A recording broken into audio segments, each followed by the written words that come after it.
नमस्कार। खबर दिन भर बुलेटिन में आप सभी का स्वागत है। मैं हूं आपके साथ निशा शर्मा। आइए दिन भर की खबरों पर एक नजर डालते हैं। सबसे पहली खबर भंडारेज से आपको बताते हैं। Dominant college of education Bhandarej के राष्ट्रीय सेवा योजना एनएसएस इकाई के स्वयंसेवकों ने मंगलवार को सामुदायिक स्वास्थ्य केंद्र भंडारेज में एक दिवसीय विशेष सेवा शिविर का आयोजन किया। इसी दौरान छात्र छात्राओं ने श्रमदान के जरिए स्वच्छता और सेवा का यहाँ पर संदेश दिया। शिविर के दौरान स्वयंसेवकों ने अस्पताल आए लोगों को नशा मुक्ति के प्रति जागरूक किया। उन्होंने बताया कि स्वस्थ समाज के निर्माण के लिए नशे जैसी कुरीतियों को छोड़ना आवश्यक है। एनएसएस स्वयंसेवकों ने अस्पताल परिसर और उसके आसपास फैली गंदगी और कचरे को साफ किया। वहीं झाड़ियों की कटाई कर और बिखरे हुए कचरे को इकट्ठा कर उसका उचित निस्तारण किया। युवाओं की इस टोली ने पूरे अस्पताल परिसर को स्वच्छ और सुंदर बनाने में अपनी सक्रिय भूमिका भी निभाई।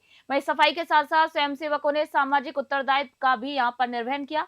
छात्रों ने अस्पताल में आए मरीजों और उनके परिजनों की देखभाल में सहयोग दिया और चिकित्सा अधिकारियों से मिलकर स्वास्थ्य संबंधी महत्वपूर्ण जानकारियां यहां पर प्राप्त की। इसके अलावा चिकित्सालय में पेयजल व्यवस्था और अन्य सुविधाओं के प्रबंधन में भी मदद की। इस सेवा कार्य के दौरान महाविद्यालय के प्राचार्य डॉक्टर राकेश गौतम, निदेशक ज्योति बाला गौतम, एनएसएस कार्यक्रम अधिकारी एलएम मीणा और इकाई द्वितीय के कार्यक्रम अधिकारी प्रशांत गौतम यहाँ पर मौजूद रहे। कॉलेज प्रशासन ने स्वयंसेवकों के इस जज्बे की सराहना की और इसे विद्यार्थियों के व्यक्तित्व निर्माण के लिए आवश्यक बताया। भांडारेज से अश्विनी जांगड़ की रिपोर्ट आप देख रहे हैं। खबर दौसा से। आगामी जनगणना 2027 की पूर्व तैयारियों को लेकर मंगलवार को दौसा जिला कलेक्ट्रेट सभागार में जिला कलेक्टर देवेंद्र कुमार की अध्यक्षता में एक दिवसीय विशेष कैंप का आयोजन किया गया। इस कैंप में केंद्रीय गृह मंत्रालय की 4 सदस्यीय टीम की मौजूदगी में जिले की तहसीलवार ग्राम सूचियों को अंतिम रूप दिया गया। बैठक को संबोधित करते हुए जिला कलेक्टर देवेंद्र कुमार ने कहा कि जनगणना का कार्य राष्ट्र निर्माण की दृष्टि से अत्यंत ही महत्वपूर्ण और संवेदनशील है। उन्होंने स्पष्ट निर्देश दिए कि ग्राम और नगर सूचियों के प्रमाणीकरण में किसी भी स्तर पर लापरवाही बर्दाश्त नहीं की जाएगी। संबंधित अधिकारी ये सुनिश्चित करे कि रिकॉर्ड पूरी तरीके से अद्यतन और त्रुटिहीन हो। केंद्रीय गृह मंत्रालय से आए उप निदेशक डॉक्टर पुलकेश शर्मा ने कहा कि कैंप के दौरान राज्य सरकार की अधिसूचनाओं के मुताबिक राजस्व रिकॉर्ड का मिलान किया गया। प्रक्रिया की पारदर्शिता बनाए रखने के लिए सूचियों का त्रिस्तरीय सत्यापन किया गया। सबसे पहले तहसीलदारों ने रिकॉर्ड को प्रमाणित किया, उसके बाद संबंधित एसडीएम और अंत में जिला कलेक्टर यानी कि प्रमुख जनगणना अधिकारी द्वारा अंतिम रूप से हस्ताक्षरित कर सूचियों को फ्रीज किया गया। प्रत्येक तहसील से संपूर्ण कवरेज का यहाँ पर प्रमाण पत्र भी लिया गया। दौसा से अश्विनी जांगड़ की रिपोर्ट आपको दिखा रहे हैं।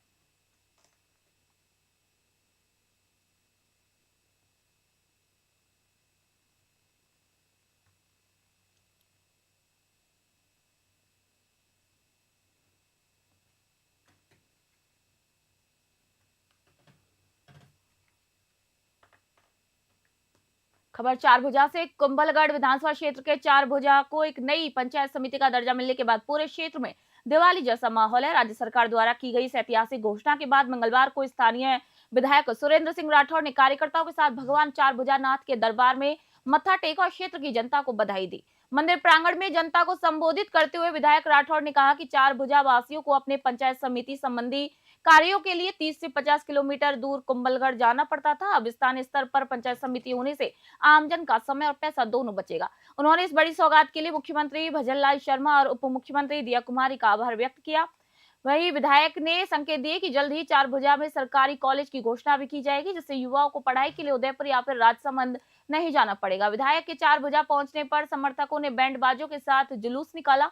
मंदिर पहुंचने पर पुजारी गोपाल गुर्जर द्वारा विधायक का केसर लेपन माला और मेवाड़ी पगड़ी पहनाकर स्वागत किया गया। इसी दौरान कस्बे में जमकर आतिशबाजी की गई और मिठाइयां भी बांटी गई। पंचायत समिति घोषणा के साथ ही प्रशासनिक सक्रियता बढ़ गई। वहीं राजसमंद जिला कलेक्टर ने मंगलवार को ही चारभुजा तहसील कार्यालय का अवलोकन कर पंचायत समिति और भवन के लिए जगह चिन्हित करने की यहाँ प्रक्रिया शुरू कर दी। चारभुजा से ब्यूरो रिपोर्ट आप देख रहे हैं।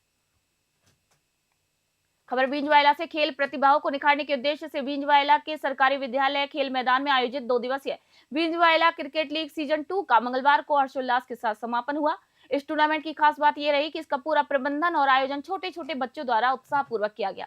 2 दिनों तक चले इस रोमांचक टूर्नामेंट के समापन समारोह में विजेता और उपविजेता टीमों को ट्रॉफी प्रदान कर सम्मानित किया गया। इसके साथ ही व्यक्तिगत प्रदर्शन के आधार पर भी खिलाड़ियों का उत्साहवर्धन किया गया। टूर्नामेंट को सफल बनाने में जितेंद्र कालड़ा, श्रीकांत गोदारा और दीपक बिलिंदी का विशेष सहयोग रहा। उन्होंने न केवल बच्चों का मार्गदर्शन किया बल्कि खेल सामग्री और पुरस्कारों के प्रबंधन में भी मदद की।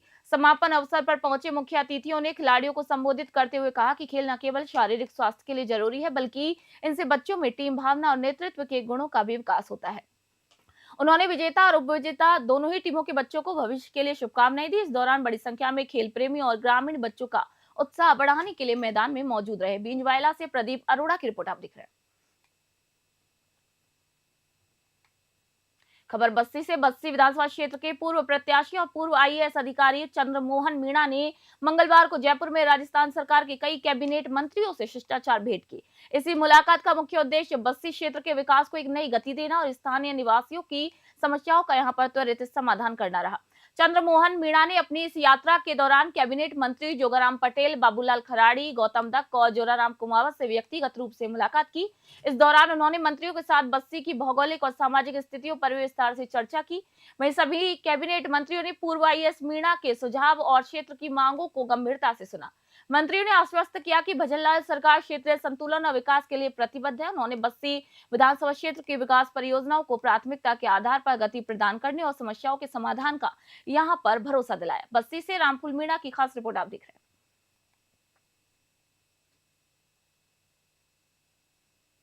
खबर नाथद्वारा से। प्रदेश कांग्रेस कमेटी के निर्देश मुताबिक मंगलवार को नगर कांग्रेस कमेटी नाथद्वारा द्वारा केंद्र और राज्य सरकार की नीतियों के खिलाफ यहां पर जोरदार प्रदर्शन किया गया। कांग्रेस कार्यकर्ताओं ने महात्मा गांधी नरेगा योजना से राष्ट्रपिता का नाम हटाने के प्रयास और अरावली पर्वतमाला के संरक्षण के मुद्दे को लेकर यहां पर सिहाड़ हनुमान मंदिर से गिरिराज परिक्रमा तक एक विशाल पदयात्रा और प्रभात फेरी निकाली। पदयात्रा के दौरान कांग्रेस कार्यकर्ताओं ने केंद्र सरकार के खिलाफ जमकर नारेबाजी की।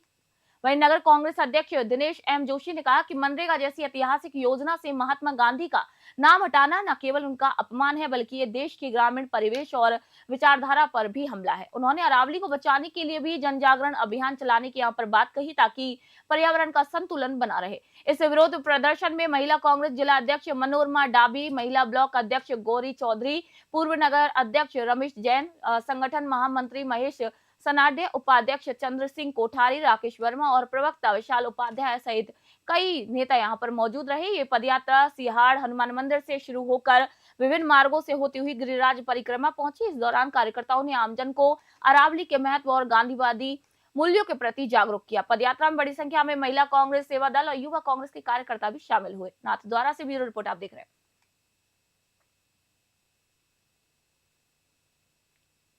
खबर श्रीगंगानगर से। प्रदेश की स्वास्थ्य सेवाओं की रीढ़ कही जाने वाली आशा सहयोगिनियों का धैर्य मंगलवार को जवाब दे गया। श्रीगंगानगर में आयोजित विरोध प्रदर्शन के दौरान अपनी व्यथा सुनाते सुनाते कई आशा सहयोगिनियां भावुक हो गई और उनकी आंखों से आंसू भी छलक पड़े। वर्षों से गांव गांव और ढांडी ढांडी जाकर सरकार की योजनाओं को घर घर पहुंचाने वाली इन महिलाओं ने आज अपनी बदहाली की दास्तां बयां की। प्रदर्शन के दौरान कई महिलाओं ने रूंधे गले से अपनी पीड़ा रखी। किसी ने कहा, हम आधी रात को भी प्रसव और आपातकालीन सेवाओं के लिए तैयार रहती है, लेकिन जो मानदेय मिलता है उससे बच्चों की पढ़ाई और घर का राशन पूरा करना भी मुहाल है।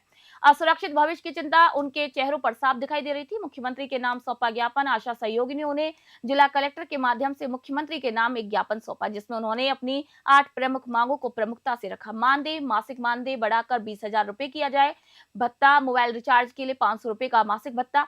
वही आरक्षण, एनएचएम भर्ती में 10% आरक्षण दिया जाए। सामाजिक सुरक्षा को लेकर मांग रखी, जहां राज्य कर्मचारियों की तर्ज पर सामाजिक सुरक्षा का लाभ उन्हें मिले। बीमा, डिजिटल बीमा योजना के दायरे में लाया जाए। वही पदोन्नति पर भी मांग रखी, कार्य अनुभव के आधार पर पदोन्नति के अवसर उन्हें दिए जाए। अनुग्रह राशि, दुर्घटना या फिर मृत्यु की स्थिति में परिवार को आर्थिक सहायता दी जाए। पेंशन, सेवानिवृत्ति के बाद सम्मानजनक पेंशन की सुविधा भी उनको दी जाए। वहीं आशा सहयोगिनी का कहना है कि वे सरकार की हर स्वास्थ्य योजना की सबसे मजबूत कड़ी है, लेकिन आज वही आशाएं खुद न्याय की उम्मीद में सरकार की ओर देख रही है। अब सबसे बड़ा सवाल यह है कि क्या प्रदेश सरकार इन आंसुओं की पुकार सुनेगी या इन कर्मठ कार्यकर्ताओं का ये संघर्ष यूं ही सड़कों पर जारी रहेगा। श्रीगंगानगर से राजेश भाटी की ग्राउंड रिपोर्ट आप देख रहे हैं।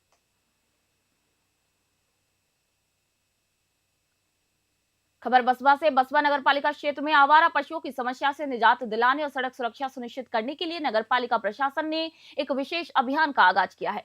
नगर पालिका बसवा के वेसाहरा पशु नियंत्रण दस्ते ने रामपुरा गेट और सब्दावली रोड से 9 बेसहारा नंदियों को पकड़कर पिंजड़ा पोल गौशाला जयपुर की दौसा शाखा में भिजवाया है। नगर पालिका के इस कदम से आमजन और राहगीरों को एक बड़ी राहत मिली है। बेसहारा पशुओं के सड़कों से हटने के कारण आए दिन होने वाली सड़क दुर्घटनाओं में कमी आएगी। साथ ही बेसहारा गौवंश को सुरक्षित स्थान और उचित देखभाल भी मिल सकेगी। नगर पालिका प्रशासन ने स्पष्ट किया कि ये कार्रवाई आगे भी निरंतर यूं ही जारी रहेगी। वहीं दस्ते द्वारा शहर के विभिन्न हिस्सों से आवारा गौवंश और पशुओं को पकड़कर चरणबद्ध तरीके से गौशाला में स्थानांतरित किया जाएगा। स्थानीय लोगों ने नगर पालिका की इस पहल का स्वागत करते हुए इसकी जमकर सराहना भी किया। बसवा से ओम प्रकाश साहू की रिपोर्ट आप देख रहे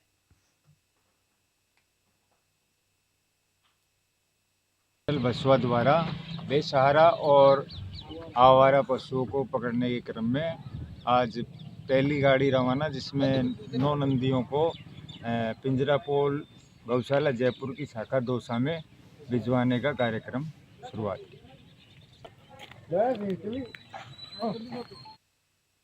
खबर करौली से। करौली जिले में ऑनलाइन सट्टे के अवैध कारोबार के खिलाफ पुलिस ने अब तक की सबसे बड़ी कार्रवाई शुरू कर दी। ऑनलाइन सट्टे के मास्टरमाइंड को कहे जाने वाले अमीनुद्दीन खान उर्फ अमीन के घर पर उसके अवैध कारोबार वाले ठिकानों पर पुलिस की भारी टीमों ने एक साथ छापेमारी की और तलाशी ली। पुलिस ने हाल ही में गिरफ्तार किए गए सट्टेबाजों शोहेब को साथ लेकर ढोलीखार इलाके में दबिश दी है। पुलिस पूछताछ में शोहेब से कबूल भी किया था कि वह सट्टे की खाई बाली कर पूरी राशि मास्टरमाइंड अमीनुद्दीन और उसके अन्य साथियों तक पहुंचाता था। इसी कड़ी को जोड़ते हुए पुलिस अब मास्टरमाइंड के साम्राज्य को खंगाल रही है। एसपी लोकेश सोनवाल के कड़े निर्देशन में कार्रवाई की गई। आपको बता दें कि छापेमारी के दौरान पुलिस उपाधीक्षक अनुज शुभम हिंडौन, डीएसपी मुनीश मीणा सहित कई थानों की पुलिस टीमें यहां पर मौजूद रही। पुलिस ने अमीन खान के घर से और संभावित ठिकानों पर घंटों तलाशी ली और महत्वपूर्ण दस्तावेज और साक्ष्य यहां पर जुटाए। पुलिस अधिकारियों का कहना है कि ऑनलाइन सट्टे के इस नेटवर्क को पूरी तरीके से ध्वस्त किया जाएगा। अमीन खान और उसके साथियों के बैंक खातों और संपत्तियों की जांच भी यहाँ पर की जा सकती है। करौली से राधा रमन सारस्वत की खास रिपोर्ट आपको दिखा रहे हैं। खबर बस्ती से। राजकीय स्नातकोत्तर महाविद्यालय बस्ती में राष्ट्रीय सेवा योजना के 7 दिवसीय विशेष शिविर का मंगलवार को हर्षोल्लास के साथ समापन हो गया। एक सप्ताह तक चले इस शिविर के माध्यम से एनएसएस स्वयं सेवकों ने समाज सेवा और राष्ट्र निर्माण के विभिन्न आयामों को आत्मसात किया है। समापन कार्यक्रम को संबोधित करते हुए एनएसएस कार्यक्रम अधिकारी और शिविर प्रभारी डॉक्टर शिवराज सिंह ने कहा कि शिविर का मुख्य उद्देश्य विद्यार्थियों के व्यक्तित्व का सर्वांगीण विकास करना और उन्हें राष्ट्र सेवा के प्रति समर्पित करना रहा। 7 दिनों तक एनएसएस स्वयं सेवकों को अनुशासन, श्रमदान और सामाजिक सरोकारों के लिए प्रशिक्षित किया गया। वहीं शिविर के अंतिम दिन तक एक विशेष भोजन कार्यक्रम का यहाँ पर आयोजन किया गया। इसी अवसर पर महाविद्यालय स्टाफ और विद्यार्थियों के साथ स्थानीय समाजसेवी के बलेसरा, पीयूष शर्मा, रामफूल मीणा और तपेंद्र सिंह यहाँ पर मौजूद रहे। अतिथियों ने स्वयंसेवकों के कार्यों की यहाँ पर सराहना करते हुए उन्हें समाज के प्रति संवेदनशील नागरिक बनने की प्रेरणा दी। बस्ती से रामफूल मीणा की खास रिपोर्ट आपको दिखा रहे हैं। कौन सा है? खबर दिन भर बुलेटिन में आप सभी का स्वागत है। मैं हूं आपके साथ निशा शर्मा। अभी खबर दिन भर की बुलेटिन में फिलहाल इतना ही। देश दुनिया की खबरों के लिए देखते रहिए न्यूज़ 21।